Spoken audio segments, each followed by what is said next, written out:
Bienvenidos a Punto de Encuentro, ¿cómo están? Gracias por acompañarnos en este nuevo ciclo que comenzamos con Mariano Carreras por TDC de Firmat. Estamos en vivo y bueno, Mariano, un placer, como siempre, ¿cómo estás? Lo mismo digo, Mauro Dalmazo, un gusto poder encontrarnos una vez más y poder generar este nuevo programa que busca poner en el centro de la escena el diálogo, la escucha, la posibilidad de intercambiar experiencias, de poner en valor a quienes habitan el territorio, de quienes habitan la región. Realmente muy felices, muy entusiasmados con esta propuesta que nos va a ayudar a conocernos un poco más y también a partir de conocernos, a valorarnos. Uno no puede querer lo que no conoce.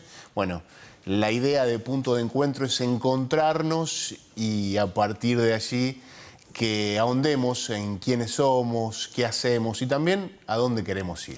Además de agradecer a todos los directivos de TDC de Firmat, a Gonzalo Ripoll principalmente, por esta nueva apuesta, por este nuevo ciclo después de 10 años de Mesa Redonda. También agradecer a Cooperación Seguros que nos viene acompañando desde hace años y decidió sumarse nuevamente también en este nuevo ciclo.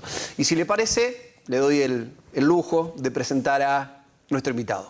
Es así que nos vamos a encontrar con Alejandro Moris, para muchos el Dio. ¿Cómo le va? Bienvenido. ¿Cómo andan? ¿Todo bien? Bien, gracias por venir. Por favor, un placer. Podríamos decir muchas cosas de vos para presentarte, Ale, pero sabemos que hay gente que te está viendo y que te conoce y hay gente que te ve por primera vez, que no sabe quién sos. Y para esa gente, ¿cómo te presentás? Te está mirando mi vieja en Chovet en este momento. Claro. Mirá. Siempre recuerdo cuando en clase de periodismo un profesor de redacción me decía: cuando escribís, hacé de cuenta que te lee tu abuela. Mirá qué bueno.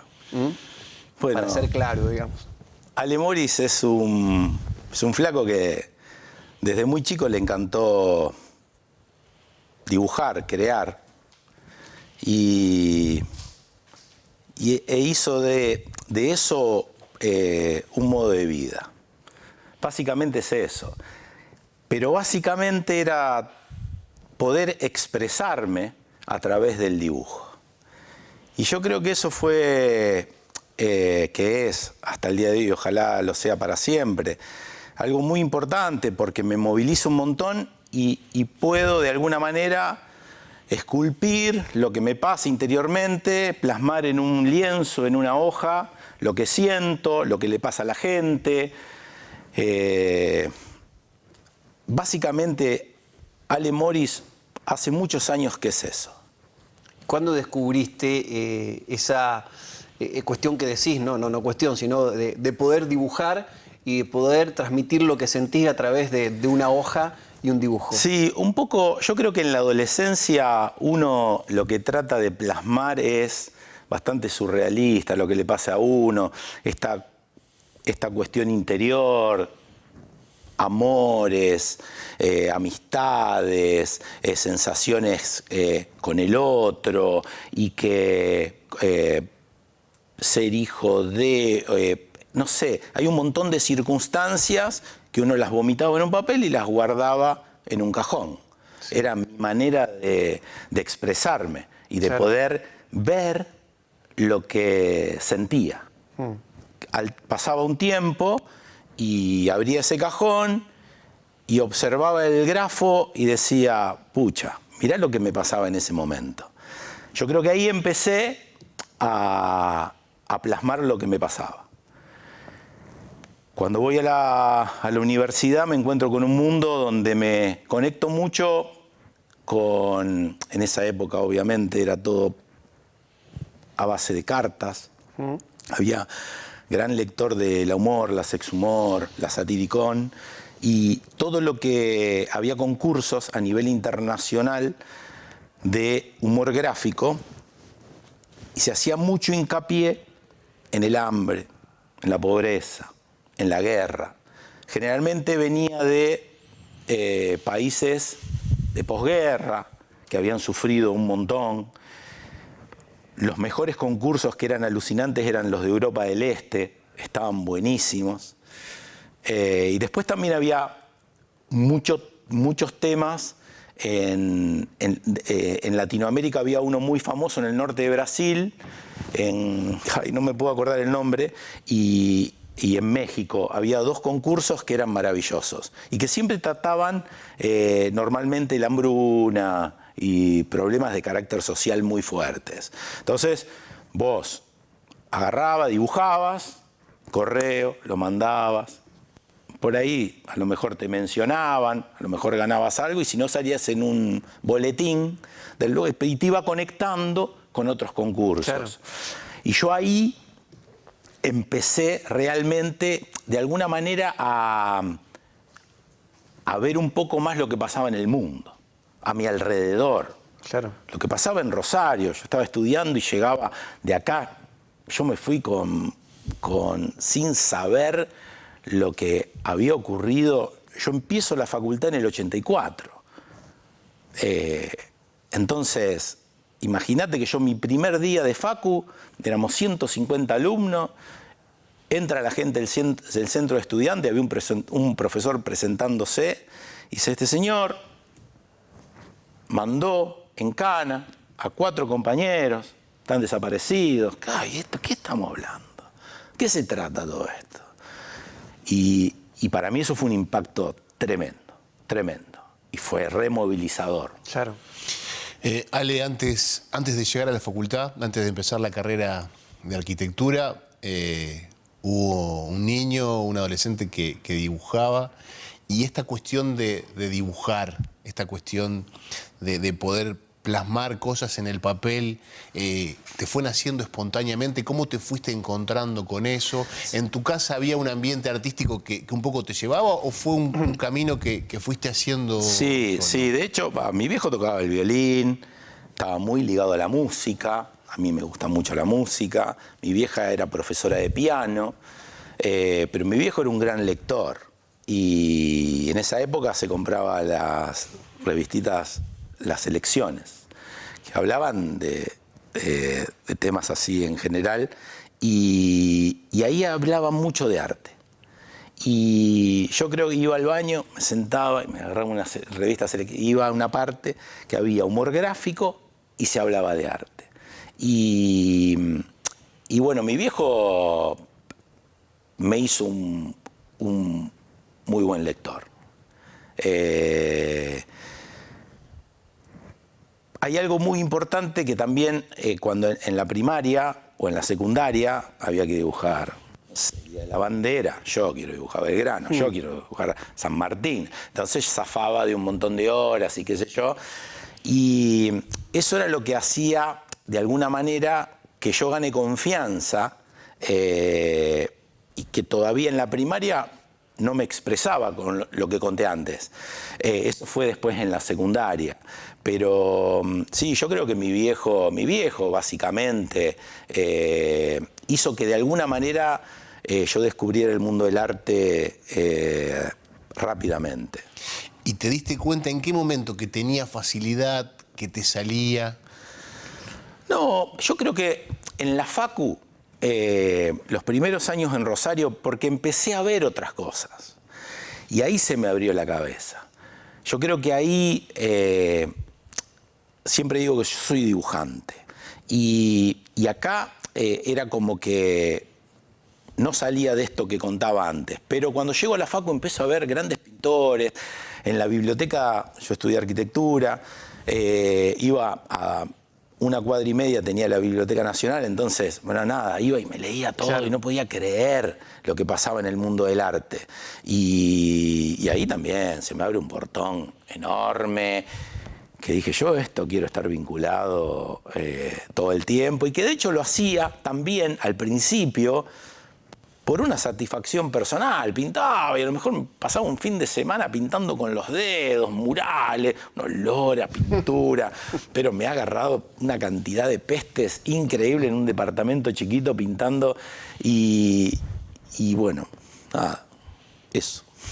El programa se llama Punto de Encuentro y vamos preguntando cuáles son los encuentros en distintos momentos que te van delimitando, que te van marcando, que te van definiendo el camino. Bueno, recién decías lo de tu papá, seguramente en Sí. la infancia, en la adolescencia, y cuando llegas a la facu y esa cabeza empieza a abrirse y seguramente hay todo un despertar, ahí hay alguien con quien te cruzás que también te Sí. alimenta ese fueguito que tenías. Yo creo que hubo un profe que yo lo quise un montón, que de alguna manera hablábamos de, mi viejo era tanguero, hablábamos de tango, me decía, mira, hay una muestra de tango en esa época el Bernardino Rivadavia, hoy Montenegro, anda a verla, porque el flaco que lo hace dibuja muy bien, y a vos que te gusta dibujar te va a venir bien.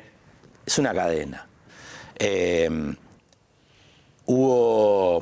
una época se hacía un encuentro con materiales de desecho, la MUNI, iba ahí a la Plaza Montenegro y tiraba una montaña de elementos de desecho. En realidad era madera, piedra y que habían, no sé, escombros y mucho hierro. Entonces había concursos para hacer esculturas de grandes dimensiones. Entonces te armabas un grupo de gente, ibas ahí, estabas 4 o 5 días soldando al aire libre y la que ganaba se emplazaba en una... Bueno, y ahí fue Ennio Iommi, fue un gran... murió es un gran artista argentino de los bravos de la década del 60. Y Ennio era el jurado, y hablar con Ennio fue un encuentro también muy importante para mí, porque hubo palabras de aliento por lo que hacíamos. Nosotros sacamos el primer premio con una obra que se llamaba Crótalo, era como una serpiente emplumada, llena de 6,5 metros, que lo más loco fue que la terminamos un domingo a la tarde. El domingo a la noche pasó gente, se quiso trepar a todas las obras, eran 7 obras, se cayeron, se rompieron todas las obras, no había, y terminó en el corralón de la Municipalidad de Rosario. O sea, no estuvo en ningún espacio público, digamos, no llegó a estar. Tengo la foto, me quedó la foto. Pero lo de Ennio fue muy importante porque yo creo que lo de Ennio también me abrió Buenos Aires. Vengan a Buenos Aires, van a ver esto, ahí está el museo, hay muestras constantemente. En Rosario en esa época también, imagínate, después de la dictadura hubo una movida un renacer terrible.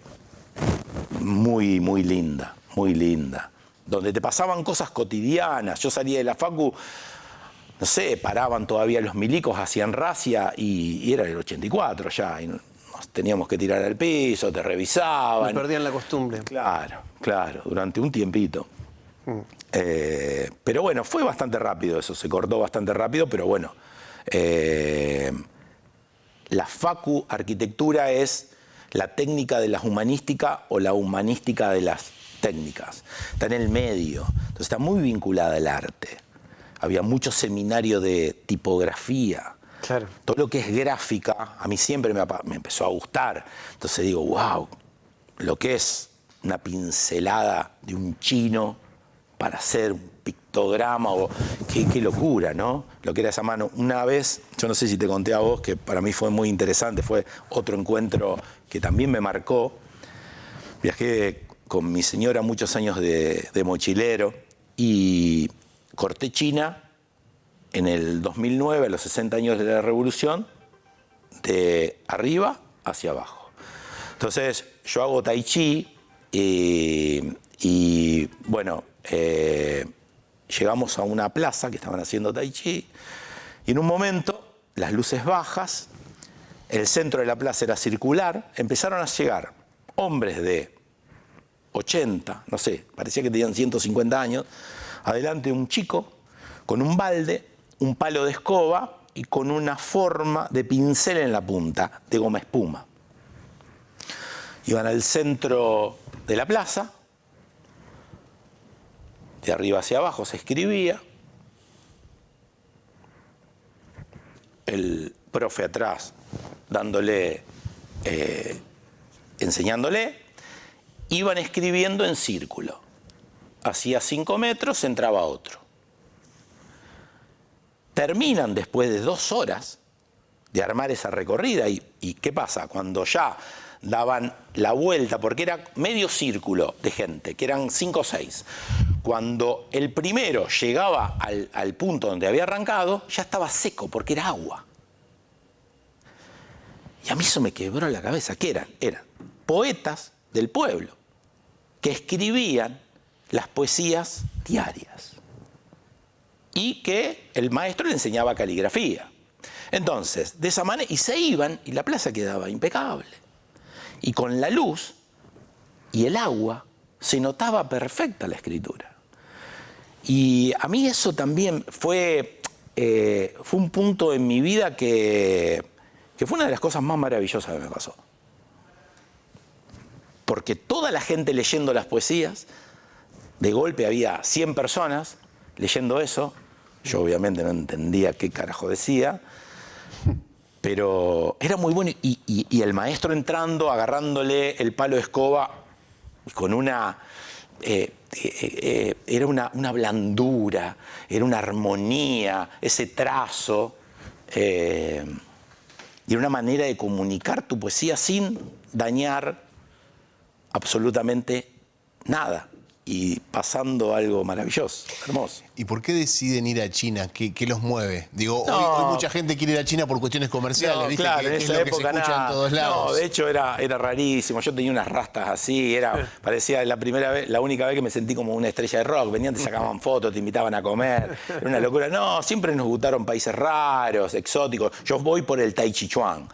Hice 8 años en Rosario, el Budanshan en el centro de China es un monte donde dicen que se creó el taoísmo y pude llegar a ir. Y nada, y es eso, como Egipto, como un montón de lugares que sin contratar nada, contratábamos el lugar de llegada y de ahí agarrábamos y mucha confianza, que nunca nos pasó absolutamente nada y disfrutamos un montón y que hoy te pones a pensar las locuras que uno ha hecho y vos decís, wow, qué bárbaro. Después de la universidad, Sí. ¿te pusiste a laburar de arquitecto o cómo fue? Sí, ¿Cómo fue todo? yo me recibo y el día de mi graduación, mi viejo va el día anterior y a la mañana teníamos un ensayo del acto. A las 7 de la mañana yo vuelvo a las 9 a mi casa y mi viejo no lo podíamos levantar de la cama y no tenía absolutamente nada el día anterior. De hecho, estuvimos tomando cerveza con mis amigos, los que nos recibíamos toda la noche ahí en casa. Y bueno, fue otro punto de encuentro. Yo creo que es un punto de encuentro con... Yo nunca me quedo patinando en el barro, es como que tengo un problema, lo sufro y enseguida sé que tengo que salir, ¿no? Y es cuando en el momento que yo me había recibido, que estaba compartiendo mucho más el tango, el vino con mi viejo, un montón de charlas, no lo tengo más.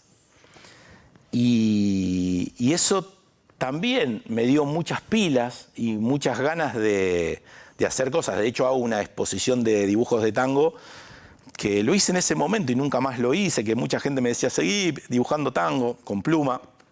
Y no... Anduve por el sur de la provincia mostrándolo,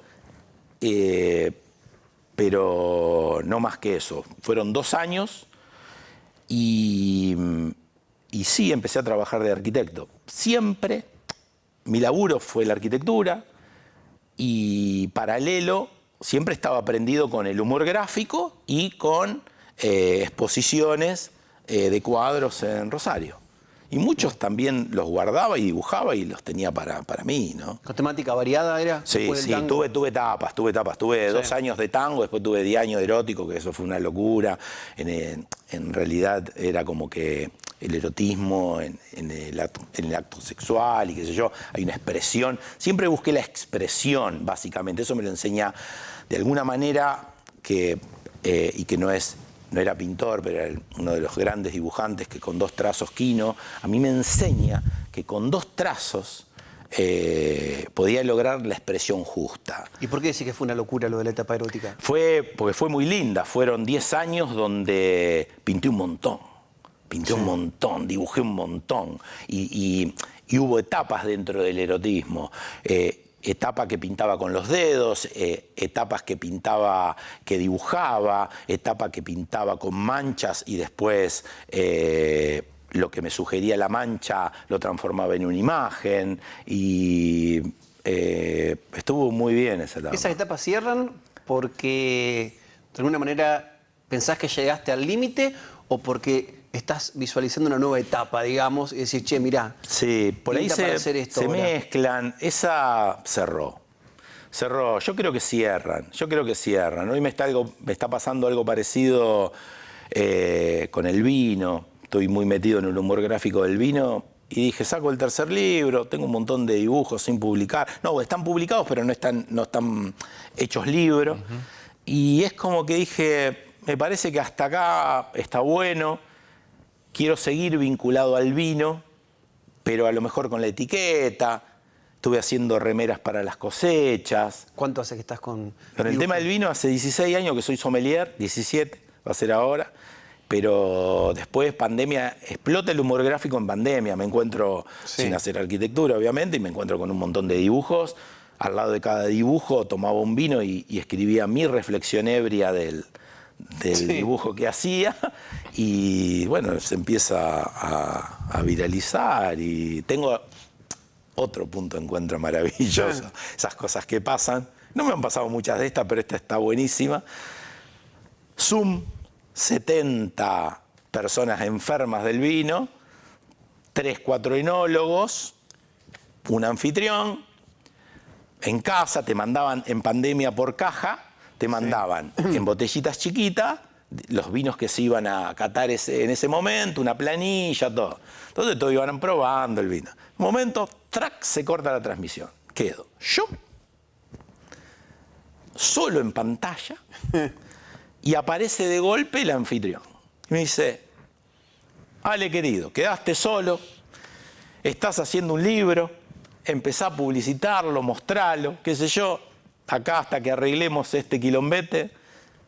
Y bueno, y a partir de ahí arranca también una conexión con un montón de gente vinculada al vino. Por ejemplo, todos los enólogos, Ale Vigil, Paco Puga, Marcelo Pelleretti, todos, no sé, un montón.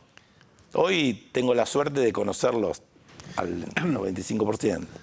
Siempre hubo un vínculo por lo que uno te conoce y por lo que te he escuchado y por lo que hemos charlado, un vínculo muy, muy genuino y muy libre con el arte. Digo, esto que decís vos.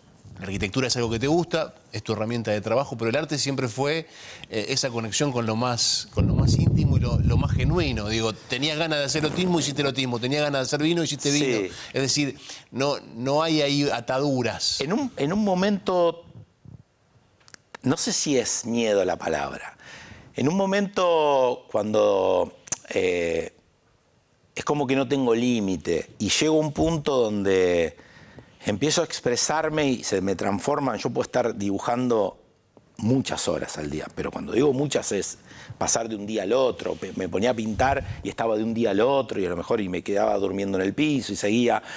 Y en un momento creo que me asusté y dije, voy a parar un poco. Porque evidentemente no sé si quería esa vida de artista, lo que se dice de andar girando por todos lados y vivir puramente del arte. Hablo de que sea el arte todo el tiempo, porque ese límite era como que no lo encontraba y no sé, es como que de alguna manera me arrugué. Y dije, le voy a dedicar más tiempo a mi profesión, lo voy a ir haciendo y mientras vayan saliendo voy a ir intercambiando esa historia. Y no estoy arrepentido de eso. Después la familia me ordena mucho. Yo creo que la familia me ordenó los tiempos. Y digo porque es algo de que no me arrepiento. claro. Que también entendió que me encanta el arte y que me encanta la arquitectura, porque el tema que también me gusta la arquitectura. Entonces siempre las traté de llevar. Hay momentos donde estoy más enfocado en la arquitectura y hay momentos donde más estoy enfocado. Creo que cuando estoy muy embalado en el arte, me vuelvo a la arquitectura. Claro. Es como que vas haciendo equilibrio. Vos sabés que sí. Sí, es algo así. Es algo así. Igual, no sé si es un buen mensaje, pero está buenísimo que uno le meta la cabeza y que siga. Yo creo que depende de uno se conoce. Y cuando digo no tengo límites, es por ahí ya te digo, me enfermaba de oler pintura en lugares donde necesitaba pintar y pintaba con sintético adentro de un cuarto con aerosol y tuve 2 neumonías tremendas, ¿viste? No había límite, pero yo tenía que plasmar lo que sentía, lo que me pasaba. ¿Y ese proceso creativo, cómo surge? ¿Cómo es?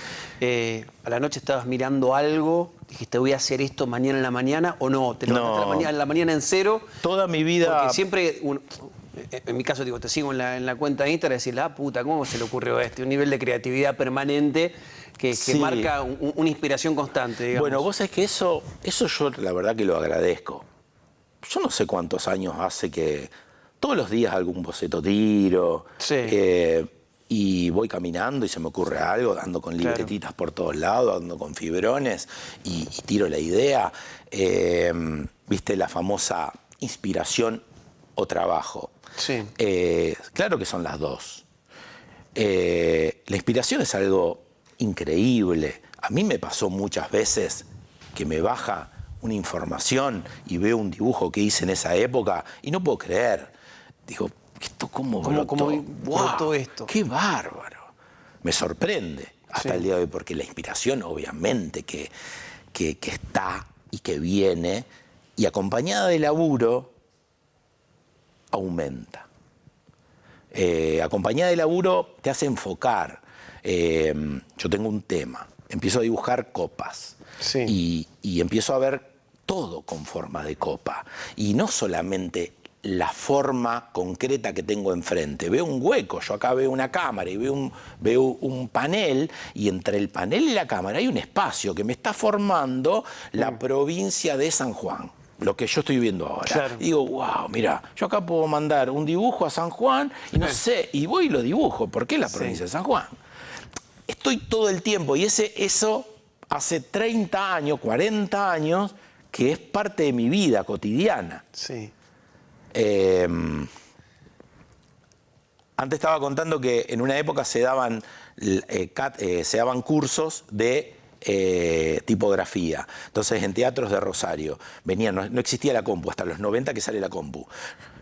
Yo laburaba en publicidad para la capital, en realidad una relación freelance para 2 o 3 estudios de Rosario que me contrataban y me decían, Ale, bueno, tenés que hacer una botella de vino del Rey de Copas a tanta vino tinto, tal marca. Yo tenía una caja con fotocopias, tenía que recortar, pegar toda la madrugada pegando, dibujar la botella de vino, era a las 6 de la mañana a llevarla al publicista a la capital y se imprimía. Eso me llevó a conocer el mundo de la publicidad, que venía gente de Buenos Aires, un tal Shakespeare, que era un gran diseñador. Hay mucho logotipo en Buenos Aires creado por Shakespeare, y daba clases de tipografía. Y la tipografía, cuando empecé a entender el laburo que era crear un alfabeto y la cantidad que había gente que laburaba en eso, también me hizo ver un mundo. Yo veía en cada letra, empecé a ver formas y empecé a dibujar con tipografía, a incorporar la tipografía a mis dibujos. Hasta ese momento, año 95, un poquito antes, empecé a meterle mucha tipografía a los dibujos. Tengo mucha serie de dibujos con tipografía. Y bueno, son puntos de encuentro. Con gente que me ha cambiado un poco la historia y que me hizo ver también esta gente lo que decía antes. Veo la silla, pero por ejemplo, si yo le quiero enseñar a un niño a dibujar esa silla, yo le digo que dibuje lo que hay atrás de la silla, que no dibuje la silla. Y que se imagine también, y cuando vos dibujas todo lo que hay alrededor, la silla te queda dibujada. Y también dibujar lo que te imaginás que puede haber en esa silla. Puede haber una persona durmiendo, una persona dibujando, tomando un vino, hablando. mirándote. Claro. Estás marcando, y lo hablábamos en la charla, esto de la imaginación, algo que te acompaña desde siempre, podríamos decir. ¿Cómo ves el vínculo? Te toca ser padre también, convivir con niños, con adolescentes, con jóvenes. ¿Cómo ves este territorio de la imaginación hoy, donde hay muchas cosas que ya están servidas, que ya están cerradas, que te limitan ese vuelo que Tal quizás era más sencillo por el entorno en el que nos criamos nosotros? Claro, había una búsqueda. Hoy yo veo que la mayoría de los niños, la mayoría hoy saben dibujar, porque están cargados de imágenes, saben dibujar, pero no crear, Claro. porque tienen todo servido, no hay esfuerzo para crear, no lo hay. Y de hecho se encuentran con todo. Se frustran cuando crean una imagen. Yo tengo 2 hijos.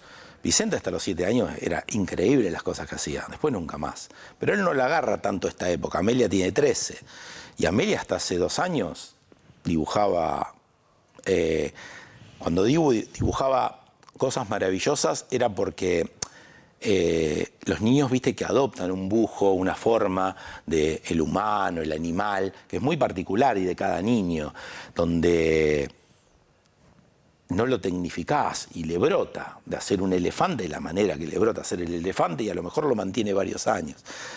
Hasta que a Amelia el celu hizo que no dibuje más. Y agarra un lápiz y dibuja, pero hoy no crea más, antes creaba. Entonces, hace poco me pasó con la inteligencia artificial. Yo estoy hurgueteando a ver qué onda y la verdad que me pasan cosas. Publiqué 4 dibujos sin haber publicado antes lo que había hecho a mano. Lo hago con inteligencia artificial, me maravilla la textura, la profundidad. Y viene mi nena y me dice, pero esto no lo hiciste vos. Vos hiciste, yo tenía el dibujo bien hecho, como lo hago normalmente. Sí. Lo cargas ahí a la... Lo cargo, le pido un montón, Sí. le pongo datos que yo, y me da, claro, una profundidad, una textura, un tonel de acero inoxidable, donde adentro había un científico loco soldando moléculas de acidez, era para un helólogo de Salta. Y de golpe el mismo dibujo, porque era la misma posición del tipo y todo, pero con una profundidad, y era maravilloso. Y claro, y después mis amigos, yo tengo una barra de 10 amigos, los Vladimires, que siempre hablamos mucho de arte, a todos les gusta el arte, y me decían, no, pero a nosotros nos gusta más lo que vos haces. Sí, está todo bien, pero no podemos negar que esto es algo maravilloso. Entras en competencia con vos mismo ahí de alguna manera. Y tuve 2 días con un mambo tremendo. Pasan días, no publico más nada de inteligencia artificial. El 24 de marzo yo tenía unos dibujos que bueno, los quería subir a Instagram, y digo, voy a ver qué me pasa con la inteligencia artificial ahora. Y los pasé y me maravilló lo que hizo la inteligencia. Porque la idea, son ideas complejas, no es que yo las había laburado y estaba mi idea, era mi idea. Pero después ver en el que lo transforma es algo impresionante. Era Rembrandt, que lo hubiese hecho Rembrandt ese dibujo. Y el conflicto lo tengo. Claro. No me gusta el ciberespacio, pero... En el periodismo pasa algo más o menos parecido con el avance de la idea de la inteligencia artificial, que recuerdo hablando con un amigo sobre la misma temática, cambiando de profesión, me decía, te estás construyendo tu propia silla eléctrica, ¿no? Claro. De alguna manera. Yo creo que sí. Porque si bien es mi dibujo, que está transformado, en algún punto me pasa que las 2 veces me pasó, cuando lo subí, dije, ¿por qué yo no le pongo más laburo a mi dibujo? ¿Por qué no trato de ponerle yo a mi dibujo? Sí, no me va a quedar igual, porque esto es algo increíble, pero yo puedo llegar a algo parecido. Y entonces me viene eso a la cabeza. O sea, de mejorar mis dibujos. Claro. El de Madre de Plazas de Mayo, ese que había ganado, ¿te acordás? En pandemia. lo pruebo, lo paso y es prácticamente igual, porque ese tiene más laburo, ese dibujo. Y cuando lo paso, le doy las mismas pautas y me queda el mismo dibujo. Entonces, cuando un dibujo tiene solo un trazo, no está pintado, sugerís algunas cosas, te lo transforma mucho. Cuando vos laburás mucho un tema en arte, te lo transforma, pero te lo puede llevar para otro lado, claro, según lo que vos le digas también. Es algo muy raro que a mí no me gusta y no me siento bien. Qué loco con el vino, con una copa, con un sacacorcho, para decirlo de alguna manera, transmitir generalmente, como lo haces, un mensaje social, digamos, a través del vino. Sí, digamos. empecé a ver, es lo que te decía antes, yo enfoco. Entonces, empiezo a dibujar sobre el vino y el vino está en nuestras mesas, está en el mundo está pasando por un momento que se empezó a consumir un montón de vino en pandemia, porque el vino te llegaba a tu casa, creció, pero de los 90 ahora, per cápita en Argentina se consumía 90 litros por persona y hoy se está consumiendo 25. En Francia hoy, de 130.000 hectáreas, 30.000 el gobierno desterró, te da 4.000 euros para que siembres otra cosa porque no está rindiendo. Se están fundiendo. En Estados Unidos, 40.000 hectáreas, el gobierno saca y te da almendros porque la almendra te rinde más que la vid, que el vino. En Argentina se están fundiendo cantidad de bodegas, se están acumulando cosechas. ¿Por qué? Pandemia. Mucha gente, vida sana. Hay mucha competencia con un montón de bebidas que estaban guardadas y que brotaron en pandemia. Hay competencia, pero más allá de eso, vida sana. Entonces se empezó a consumir menos alcohol. Hoy la industria del vino a nivel mundo está en crisis. Estamos pasando un momento tremendo y acá en Argentina ni te cuento. Acá el gobierno no te puede bancar, te saco 10 hectáreas y te doy un crédito para que siembres otra cosa. O sea, no da. No se puede, no hay guita. Pero está pasando en Estados Unidos, en el Napa Valley, que son unos cabernet tremendos, y en Burdeos. Claro. Una locura. 30.000. Burdeos, que así. O sea que, bueno, el vino está muy relacionado a la sociedad desde siempre y está muy relacionado también a la inmigración, está relacionado a un montón de cosas. Y enfoco y veo todo con forma de botella, con forma de tonel, con forma de copa, y es lo que te decía. Pero a lo que voy, a los que a muchos, por ejemplo, a un periodista le lleva 5 minutos una editorial política, decir lo que está pasando en la sociedad o lo que está ocurriendo con una crisis o económica o social o de inmigración, lo que sea, vos lo haces en un papel con una imagen relacionada con el vino, digamos. Sí, y sí, porque hoy estoy enfocado en el vino. Claro. Hasta que me dure. Acá, sí, estaría claro. Acá lo trajimos. Acá lo trajimos, después vamos a probar un poquito. Pero sí, hoy estoy enfocado en eso. Como también, en forma paralela, sigo haciendo un montón de cosas, como cuando hay alguna fecha importante para nuestro país, o algún hecho importante, trato algo que no me gusta o algo que me gusta, escupo sobre algo. Y hace poco murió Michel Rolland. Michel Rolland fue el tipo que revolucionó la vitivinicultura en Argentina. Hizo que podamos elaborar los vinos, no son ni mejores ni peores que los de Francia, son diferentes, pero competir a nivel mundo. Y estaba en Venado, había llevado a mi señora, tenía que hacer un trabajo allá, yo me voy a un bar, me entero en la tele, enfrente del bar, murió Michel Rolland, el tipo que revolucionó, que yo ahí nomás saqué la libretita, tiqui, tiqui, tiqui, tiqui, track, y lo mandé. Necesitaba, en el momento cuando muere el Diego, el cambio de camiseta, muere el Diego, en un minuto hago ese dibujo y lo subo. Fueron minutos para subir ese dibujo. El cambio de camiseta, que está el Diego sacándose la camiseta y Dios está en pelotas dándole, haciendo el intercambio de camisetas. La red social fue una aliada tuya en este último tiempo. El Instagram, nada más tengo eso. Bueno, porque vos decías, cuando eras joven pintabas el departamento, pintabas cuadros, y eso quedaba en una pieza. Tal cual. No es que salía al público o que vos lo hacías. Sí, en una exposición un rato, un tiempo. Aparte, quizás no todo. Claro. Sí, claro. Hoy eso que brota es compartido inmediatamente. Sí, y también hay mayores encuentros ahí, ¿no? Muchísimos. O sea que en ese sentido podemos decir que Instagram sí ha sido un buen aliado. Un muy buen aliado. Y ha traído, claro, un gran punto de encuentro con el mundo del vino.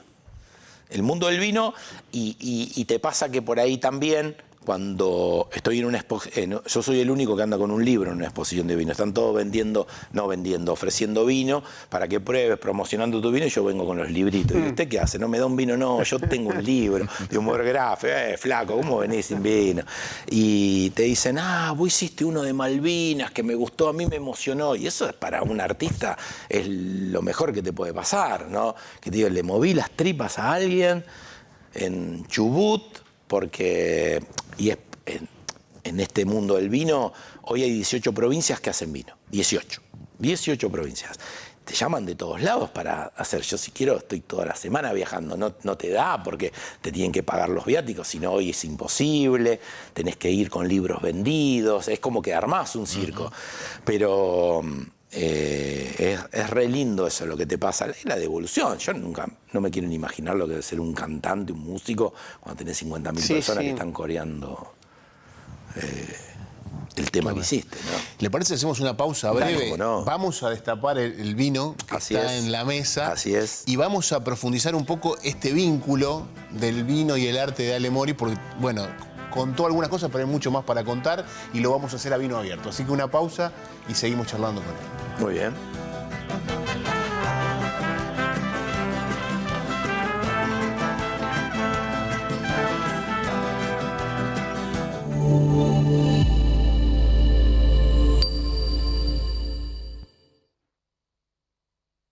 Somos Mutual Anfac, tu billetera virtual para pagar, transferir y ahorrar. Préstamos personales en el acto, cambio de valores, planes de salud, seguros, ahorro y muchos beneficios más. Nueva filial en Firmat, Córdoba 1085 o comunicate al 3465 40 45 59. Anfac, la diferencia es ser socio. ¿Sabías que en JB Repuestos ahora también contamos con servicio técnico?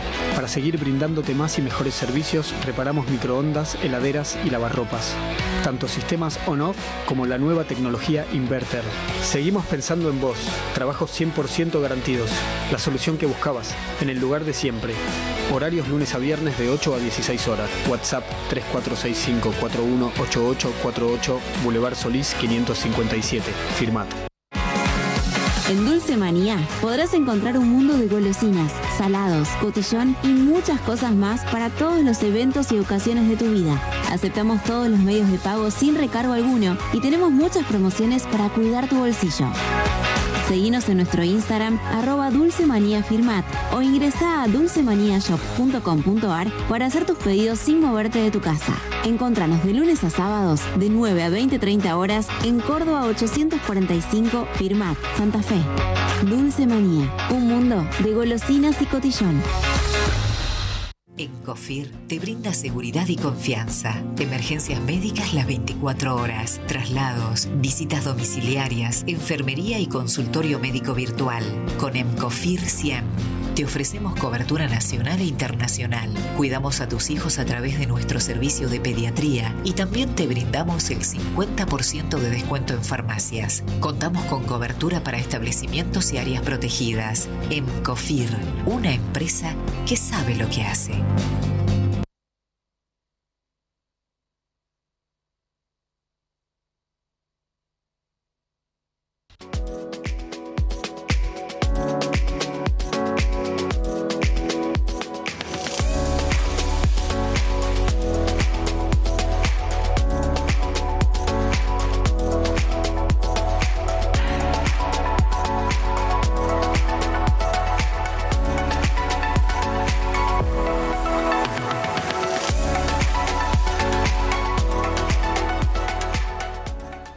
Desde el Fredrickson Fútbol Club lanzamos nuestro bono contribución solidario para hacer realidad nuestro sueño.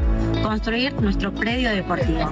Para eso creamos Gol de Oro, un juego de pronósticos de la Liga Deportiva del Sur, que tendrá comienzo en la fecha de los clásicos. Jugá todas las semanas el 100% digital en goldeoro.net.ar. Tiene un costo de 3.000 pesos por jugada. Jugá, ganá y ayudá a construir el futuro de nuestro club. Si hay algo que a los santafesinos nos corre por las venas, es fuerza de voluntad. Toda nuestra historia está escrita con esa fuerza. Muy pronto vamos a vivir otro momento histórico, los Juegos Suramericanos Santa Fe 2026. Y estamos buscando los protagonistas de nuestro equipo de voluntarios. Porque este sueño no se va a cumplir solo.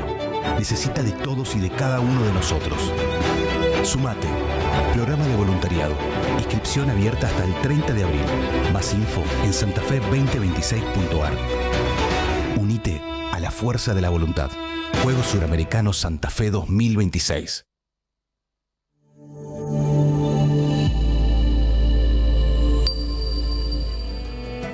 Kanata canto itimiri kumakama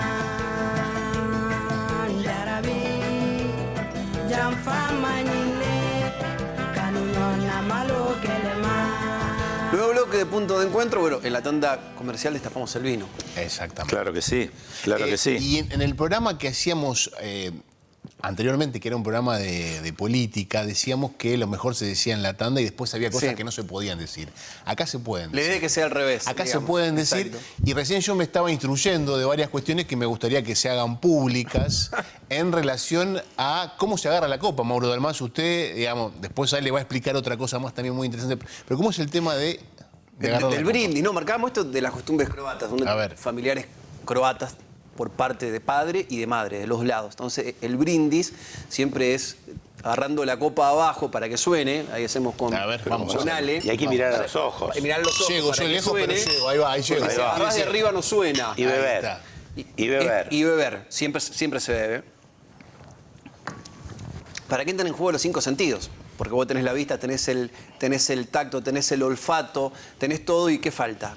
Lo auditivo, el ruido. Y por eso ahí entra en juego el quinto sentido. Para Muy decirlo de bien, alguna manera. esto también lo que hablábamos, que yo si agarro la copa estoy calentando el vino. Claro. Y el chin-chin se hacía en el medioevo, golpe muy fuerte, por si te estaban invitando con un vino que estaba envenenado. Entonces, tac, el líquido iba de un lugar al otro, se veía y ahí tomabas, por las dudas. Claro. Nadie se estaba engañando con nadie. Nadie se estaba engañando. Y el vino viene con vos también desde siempre, Desde prácticamente. chico. Yo soy de una generación, yo tengo 60, yo soy de una generación que tomaba vino blanco con soda. A los, no sé, qué sé yo, 9 años, no sé, en casa era vino blanco con soda. Te ponían un poquito de vino blanco y te tiraban soda. Mi viejo, un gran tomador de vino, con tía en Mendoza. Íbamos todos los inviernos por la vieja Ruta 7, mi viejo en el auto, a la vuelta eran las campanas de la iglesia de la cantidad de damajuanas que traíamos de Mendoza. Y siempre se tomó, que en hecho la bebida cola, esta que está de moda, o 7-Up sí había, pero Coca-Cola era en los clubes, o no se bebía eso, sí Fernet, había, mi viejo terminaba de comer y agarraba, se ponía un poquito en un vaso y lo tomaba puro. Pero sí, la mayoría de mis amigos crecimos tomando vino blanco con soda, de chiquitos. ¿Y esas idas a Mendoza? Sí. ¿Había alguien que tenía bodega? No. Iban, ¿cómo era? No, tenía una tía que tomaba mucho vino. Y le recomendaba, llévate este. Tal cual. Vayan a tal lado. Y tenía un tío, hermano de mi viejo también, que vivía en Jujuy. En esa época en Jujuy, obviamente, no se hacían vinos. Hoy tenemos los vinos de extrema altura en Jujuy. Y que están buenísimos. Pero pasábamos por Salta. Y ahí ya había buenos vinos. Entonces también traíamos vinos. Era una cosecha de vinos. Sí, eran 2 viajes al año, que sí o sí se hacía.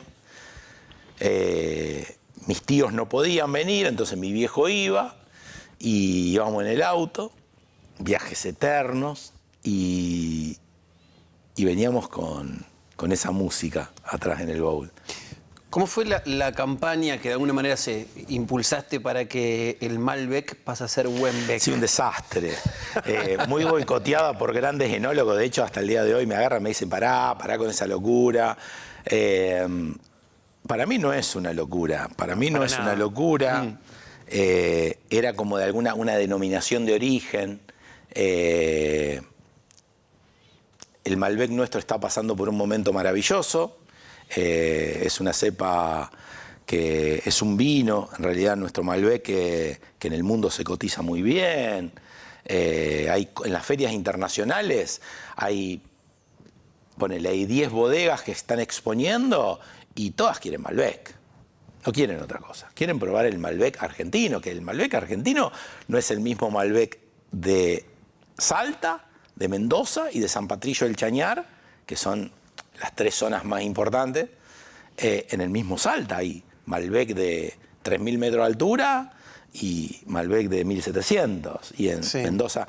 Y bueno, nada. Pero todos quieren probar el Malbec. ¿Y por qué la propuesta del cambio?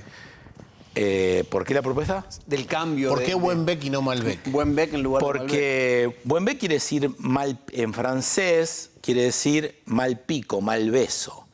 Entonces.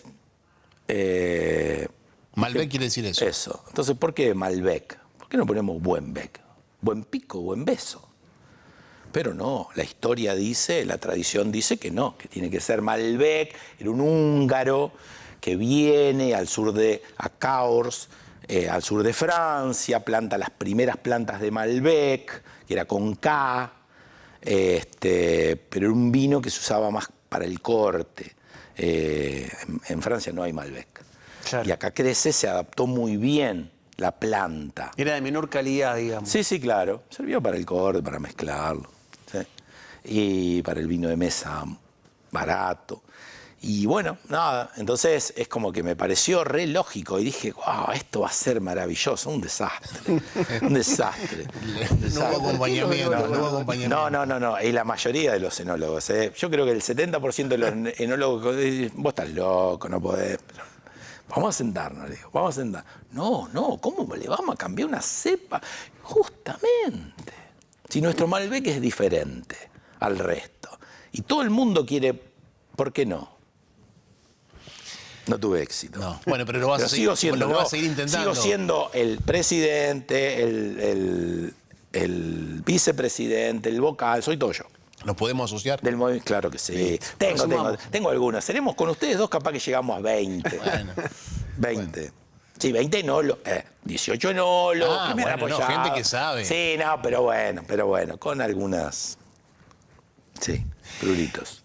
¿Qué pasa en la pandemia? Sí. Porque ahí hay también una reconexión con el arte, una reconexión con el vino. Ahí pasa un poco lo que estamos viendo ahora, porque como vos fuiste narrando en todo este tiempo, siempre estuvo el arte, siempre estuvo el vino, pero ahí hay algo que florece, algo que se afianza. Sí, a mí la pandemia me ordena.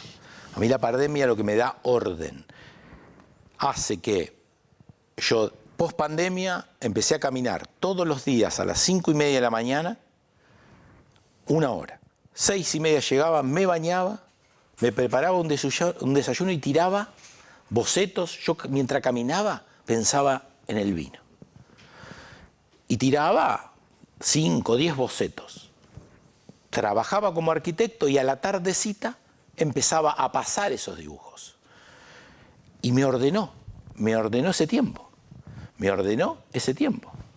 Entonces, es como que nunca en mi vida yo había tenido el día dividido de esa manera tan prolijamente.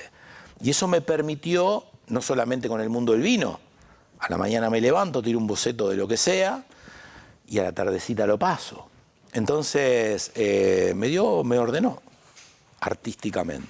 Pero ahí se puso fuerte el vínculo con el vino artístico, me refiero. Con el vino artístico y también volver al arte bastante más fuerte. No lo tenía abandonado, era como que de forma esporádica, yo todos los días tiraba bocetos, pero de forma esporádica pasaba. Siempre haciendo algún cuadro, alguna decoración. Yo como arquitecto también por ahí quería ver la obra terminada y por ahí pintaba algo.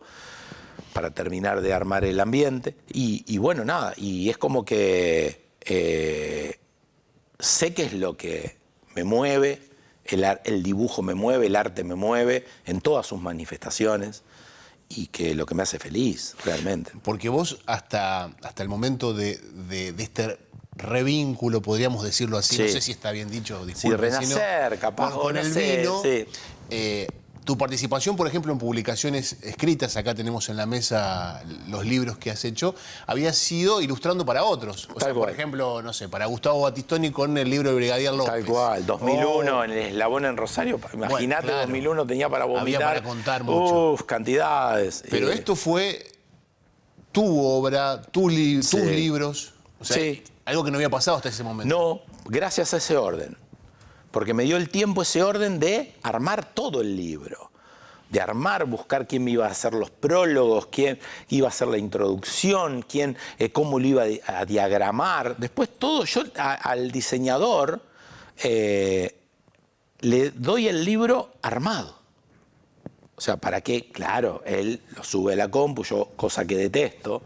Entonces lo sube, equilibra, vamos con una comunicación constante, viendo si está bien o está mal, pero bueno, nada. Es eso, a imprenta. Y te quiero contar una historia. Por favor. Dale. Punto de encuentro. Un día antes de este libro, que yo publique este libro, voy a buscar un dibujo del de Madre de Plaza de Mayo, y al lado había una carpeta, Carlos Ciarini, 6 meses antes de fallecer, me había pedido el último libro y me dice, te voy a hacer la devolución de los 3 libros. Me llama y me da una carpeta con 50 dibujos y escritos. Me analizó los 3 libros. Carlitos, un gran amigo.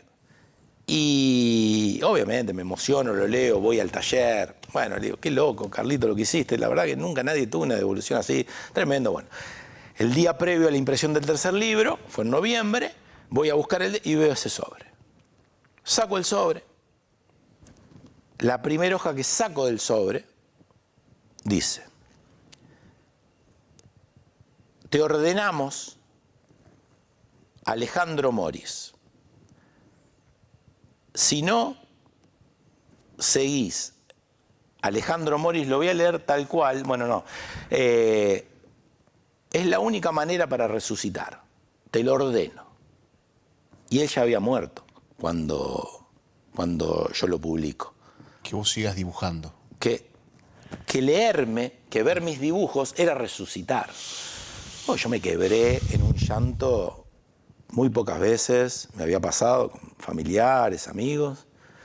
No podía creer lo que estaba leyendo. Y lo llamo a Lucas, el diseñador, y le digo, Lucas, vos mañana me tenés que meter esto en imprenta. No, vale, no, pero no, ya está. Mañana metémelo. Yo esto necesito que esté en la última, penúltima página del libro. Termino con un dibujo de mi hija. La penúltima página de mi libro creo que esté porque aparte era todo el texto con un dibujo de él. Y que le había cambiado la forma de ver el arte, que había mucha cosa que no le gustaba, pero que al leer los libros él se había inspirado de nuevo.